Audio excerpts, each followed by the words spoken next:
అధికారం అధికారం ఉన్నది ప్రజలకు మంచి చేయడానికి, అధికారం ఉన్నది ప్రజల మేలు కోరడానికి, ప్రజలకు వస్తున్న కష్టాలను తీర్చడానికి, ప్రభుత్వ యంత్రాంగాన్ని అవినీతి లేని చక్రంగా నడిపించడానికి. కానీ వెరాజ్ ఆంధ్రప్రదేశ్ ప్రస్తుత కూటమి అధికారంలోకి వచ్చింది, అధికారంలో ఉన్నది, అధికారంలో చేస్తున్నది, అధికారంలో చేయిస్తున్నవి అన్నీ కూడా తమ సొంత లాభాల కోసమేనా? తమపై ఉన్న కేసులను ముగించుకునే కార్యక్రమమే చేయడమా? ఇక్కడే చంద్రబాబు చిక్కుల్లో పడడమే కాదు, యావత్ సమాజంలో అనేక ప్రశ్నలకు ఒక క్వశ్చన్ మార్క్గా నిలుస్తున్నారు. తాజాగా చంద్రబాబు నాయుడు గారు బెయిల్ మీద ఉన్న సంగతి మనందరికీ తెలిసిందే. వైఎస్ఆర్సీపీ పార్టీ అధికారంలో ఉన్నప్పుడు జగన్మోహన్ రెడ్డి గారు అధికారంలోకి వచ్చాక చంద్రబాబుపై నమోదైన స్కిల్ స్కామ్, డెవలప్మెంట్ స్కామ్లో అడ్డంగా చంద్రబాబు బుక్ అయ్యాడు, దొరికాడు. సాక్షాత్తు షెల్ కంపెనీల ద్వారా తాను డబ్బులు మళ్లించినట్లుగా ప్రాథమిక ఆధారాలు బలంగా ఉన్నాయి కాబట్టే చంద్రబాబును ఏకంగా జైలుకి తీసుకెళ్లారు, జైల్లో పెట్టారు. కట్ చేస్తే చంద్రబాబు ఇప్పుడు అధికారం వచ్చింది, కూటమి తమ చేతిలోనే ఉంది, అధికారం ఉన్నది, ముఖ్యమంత్రి హోదాలో ఉన్నది సాక్షాత్తు నిందితుడే. అయితే ఇప్పుడు ఆ నిందితుడే ఏకంగా తనపై ఉన్న కేసులను కొట్టేసుకునే కార్యక్రమాలకు శ్రీకారం చుట్టుతూ ముగింపు దశకు తీసుకెళ్తున్నాడు. అధికార దుర్వినియోగంలో భాగంగా చంద్రబాబు అరుదైన ఘనత సాధిస్తూ పోతున్నారు. తనపై ఉన్న కేసులను మాఫీ చేసుకునే ప్రయత్నంలో వరుస విజయాలు సాధించుకుంటూ పోతున్నారు. నిందితుడిగా సాక్షాత్తు రాజమండ్రి మహేంద్రవరం సెంట్రల్ జైల్లో 53 రోజుల పాటు జైలు శిక్ష అనుభవించిన చంద్రబాబు నాయుడు గారు ఆయన పైన ఉన్న ఈ స్కిల్ స్కామ్ కుంభకోణానికి కేసు మొత్తానికి క్లోజ్ చేయించుకునడం ఇంతకు మించిన దారుణం మరొకటి ఉంటుందా?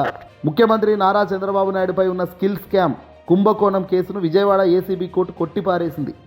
ఈ కేసును కొట్టేయాలని కోరుతూ సిఐడి తుది నివేదిక కోర్టులో ఫైల్ చేసింది. విచారణ జరిపిన న్యాయస్థానం చివరకు మిస్టేక్ ఆఫ్ ఫ్యాక్ట్గా పరిగణిస్తూ ఈ తీర్పు ఇవ్వడం ఇప్పుడు సంచలనంగా మారింది. దీంతో దీన్ని పట్టుకొని హైకోర్టు, సుప్రీంకోర్టు ధర్మాసనం కూడా వైసీపీ వెళ్తుంది. అయితే చంద్రబాబు సహా 35 మందికి ఊరట దక్కినట్లే ఇక్కడ. ఆంధ్రప్రదేశ్లో 2014-2019 కాలంలో చంద్రబాబు ముఖ్యమంత్రిగా ఉన్నప్పుడు స్టేట్కి సంబంధించి స్కిల్ డెవలప్మెంట్ కార్పొరేషన్ ప్రాజెక్టుల్లో నిధులు దుర్వినియోగం జరిగిందనే ఆరోపణలు జగన్మోహన్ రెడ్డి గారు చేయడమే కాదు, దీనికి సంబంధించిన బలమైన ఆధారాలన్నీ సేకరించి తన హయాంలో ఏకంగా చంద్రబాబును అరెస్ట్ చేసి జైలుకు పంపించి 53 రోజుల పాటు జైలు జీవితం కూడా రుచి చూపించిన ఘనత జగన్. అయితే 2018లో ఆంధ్రప్రదేశ్కు సంబంధించిన సిఐడి కేసు నమోదు చేసింది, విచారణ జరిపింది. 2023 కల్లా ఈ కేసు దర్యాప్తు ముమ్మరం స్థాయికి చేరుకుంది. స్కామ్ జరిగిన మాట వాస్తవమేనని తేల్చింది. ఫేక్ కంపెనీల ద్వారా సుమారు 371 కోట్ల నిధులు మళ్లించబడ్డాయని నిర్ధారించింది. అలా ఈ కేసులో మాజీ ముఖ్యమంత్రి అయిన ఈ చంద్రబాబు నాయుడు గారిని నిందితుడిగా పేర్కొంటూ సెప్టెంబర్ 9వ తారీఖు 2023 ఏడాదిలో అరెస్టు కూడా చేశారు, కరెక్ట్గా 1 సంవత్సరం ఎన్నికలున్న సందర్భంకు ముందు. దీంతో ఈ కేసు దేశవ్యాప్తంగా పెను సంచలనంగా చర్చానీయాంశంగా మారింది. కేసుకు సంబంధించి దర్యాప్తులో ఉండటంతో కోర్టు బెయిల్ నిరాకరించింది. ఆయన రాజమండ్రి సెంట్రల్ జైల్లో రిమాండ్ ఖైదీగా కూడా 53 రోజుల పాటు గడిపారు. అదే సమయంలో ఆయన్ని సిఐడి కస్టడీకి తీసుకొని విచారణ కూడా జరిపించింది. మరోవైపు ఈ కేసును ఈడీ సైతం విచారణ జరిపి పలువురు ఆస్తులను జప్తు చేసింది. అనారోగ్య కారణాలు చూపిస్తూ, హెల్త్ పరంగా కాన్సిక్వెన్సెస్ చాలా ఉన్నాయని చూపిస్తూ 53 రోజుల తర్వాత బెయిల్పై బయటకు తీసుకొచ్చారు చంద్రబాబు నాయుడు గారిని. ఆ తర్వాత తీరా అధికారంలోకి వచ్చి ఇప్పుడు ముఖ్యమంత్రి అయ్యాక కేసు కొట్టించుకోవడానికి సిఐడితోనే పిటిషన్ వేయించి దాంతోనే క్లోజ్ చేయించే కార్యక్రమాలు చేయడం అంటే ఇది రాజ్యాంగ అధికార దుర్వినియోగం అవుతుందా కాదా? గతంలో స్కిల్ కేసుల్లో అన్ని ఆధారాలు ఉన్నాయని చెప్పిన ఏపీ సిఐడి ఇప్పుడు మాత్రం చాలా తీవ్రమైన కేసుల్లో ఏమాత్రం నేరమే జరిగినట్లుగా, ఎలాంటి ఆధారాలు లేవు అన్నట్లుగా పేర్కొనడం ఈ నోరు తెరిచే కార్యక్రమం. ఇటు చంద్రబాబు అధికార దుర్వినియోగంపై న్యాయ నిపుణులు సైతం విస్మయం వ్యక్తం చేస్తుంటే, వరుసగా తనపై ఉన్న కేసులను మూయించుకోవడంలో ఎలాంటి అభ్యంతరం లేకుండా ముందుకు దూసుకెళ్తున్న వ్యక్తి చంద్రబాబు నాయుడు గారు. మరోవైపు ఇది అధికార దుర్వినియోగానికి పరాకాష్ట కూడా అని వైసీపీ ఆగ్రహం వ్యక్తం చేస్తుంది. ఇలాంటి వాటిపై కూడా వైఎస్ఆర్సీపీ బలంగా పోరాటం చేయాలి. కామన్గా జనాలకు ఈ విషయాలు తెలియడం లేదు. చంద్రబాబుపై ఉన్న కేసును తానే ఇలా కొట్టేసుకోవడం రాజ్యాంగ హక్కుకు కాల రాస్తున్న కార్యక్రమం అన్న విషయం సామాన్య జనాల మధ్యలోకి తీసుకుపోవాల్సిన అవసరం ఉంది.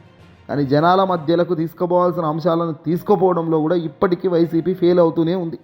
ఎంతసేపు ఆవేశం, ఎలివేషన్, యాక్షనే కనబడుతుంది తప్ప పర్ఫెక్ట్ విధానంలో చంద్రబాబు చేస్తున్న పరిపాలనలో చాలా లోతైన తప్పులను ప్రజల ముందు పెట్టడంలో ఇప్పటికీ కూడా అదే తప్పు చేయడం స్పష్టంగా కనబడుతుంది.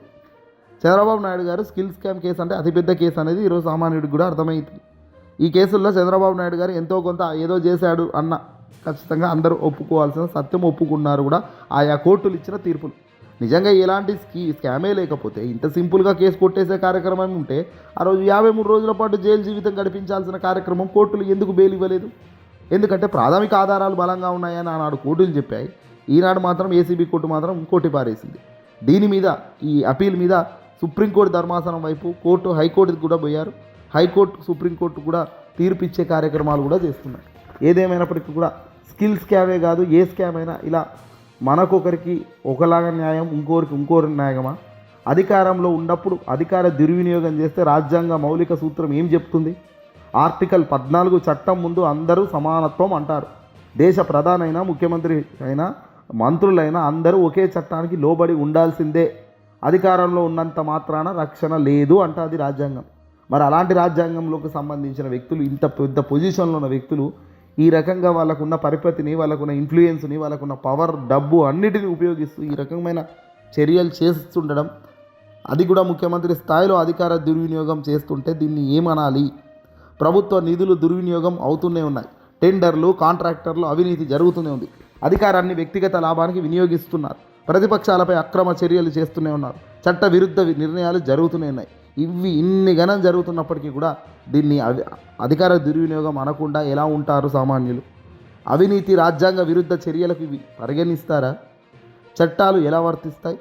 క్రిమినల్ కేసులు, prevention of corruption act, ED, CBI, ACB విచారణ, కోర్టు అనుమతితో ముఖ్యమంత్రి మీద కూడా కేసులు నమోదవుతాయి. న్యాయస్థానాలు జోక్యం చేసుకుంటాయి. నిర్ణయాలను కోర్టులు రద్దు చేస్తాయి. పబ్లిక్ ఇంట్రెస్ట్ లిటిగేషన్ అపీల్ దాఖలు చేస్తారు. రిట్ పిటిషన్ దాఖలు చేయొచ్చు హైకోర్టు, సుప్రీంకోర్టులో. ఇలాంటివి జరిగినప్పుడు నిర్ణయాలు చంద్రబాబు కానీ ఏ ముఖ్యమంత్రి కూడా ఆ స్థాయిలో ఉన్న వ్యక్తులు తీసుకుంటున్న ఐడియాలజీ నిర్ణయాలను రద్దు చేసే అవకాశం, వెసులుబాటు పెద్ద స్థానాలకు, న్యాయస్థానాలకు ఉంటుంది. విచారణ ఆదేశాలు ఇస్తారు. కొన్నిసార్లు పదవి నుంచి తప్పుకోవాల్సిన పరిస్థితి కూడా వస్తుంది.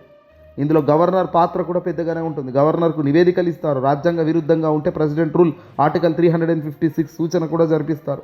ముఖ్యమంత్రి చర్యలపై కేంద్రానికి నివేదికలు ఇస్తారు. కానీ కేంద్రమే వాళ్ళ హ్యాండ్లో ఉన్నప్పుడు, కేంద్రానికి ఒక పిల్లర్ మాదిరిగా ఈ శక్తి ఉన్నప్పుడు ఏం జరుగుతుంది?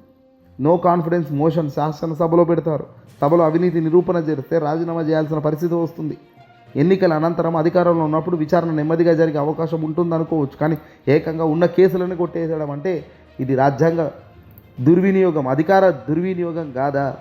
మరి ఇలాంటి అధికార దుర్వినియోగం చేసే వాళ్ళను నిజంగా చట్టం ఎందుకు ఏమీ చేయకుండా పోతుంది?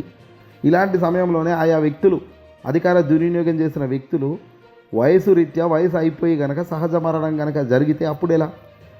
ఈ వ్యక్తి కనుక అంటే సహజ మరణం జరిగితే క్రిమినల్ కేసులు ముగిస్తాయా అంటే జైలు శిక్ష అమలు జరగదు. వ్యక్తిగత శిక్ష అక్కడితో ఆగిపోతుంది, మనిషే లేడు కాబట్టి.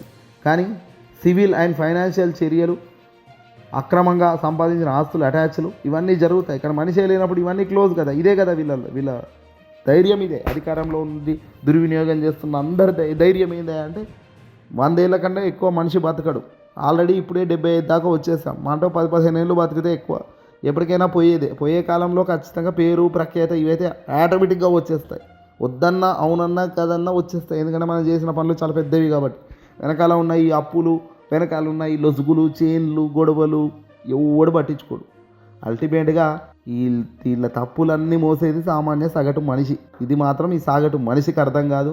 చివరికి వాడే ఆగమవుతాడు. ఈ వీడియోని అసలు లైక్ కొట్టి షేర్ చేయండి.